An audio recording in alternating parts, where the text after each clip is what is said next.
Жок, мен веганмын, бирок көч жей берем. Бирок эт жебейсиңби? Сен чалынып кеттиң. Көтүңдү жыртып алайын дедиң го. Жок, мен чалынбадым. Мен жөн гана боомду байлап жатам.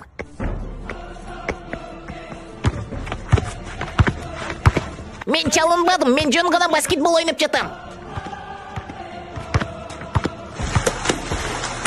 Мен чалынбадым, мен жөн гана суда сүзүп баратам.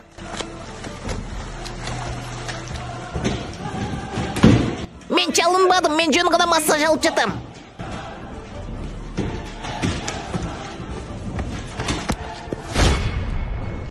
Сен чалындың. Мен чалынбадым, жөн гана уктайын деп чечтим. Шайтандыкы. Мен келдим. Капчыгың менде, азыр душка кирип чыгайын.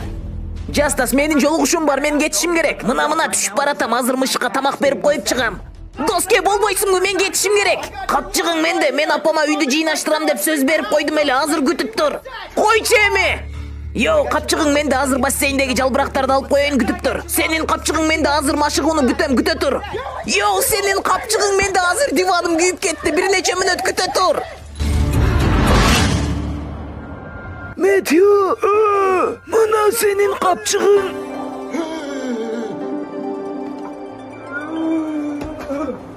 Кечеги футболду көрдүңбү? Ооба, доске, базар жок болду го. Не, сен эшикке курткасыз чыгасыңбы? Жок, мага кереги жок. Эшик аябай суук. Жок, боло берет. Макул. Кече иштен келип футболду үйдө эле көрдүм мен. Эй, мүмкүн үйгө кайтып курткаңды алабыз. Жок, кийбейм. Макул. Кыскасы, кече футболдо Конор Хабибке пас бербей койду го, ошол жери. Доске, сен тоңуп калыпсың го. Үйгө барып курткаңды алып келбейлиби? Мага куртка кереги жок. Ушундай боло берет. Макул. Экинчи таймда угловойдон гол киргизди го Хабиб, бирок колу менен да. Доске, өлбө, доске, мени кара, өзүңдү карма, доске. Жөн гана куртканы кийиш керек эле.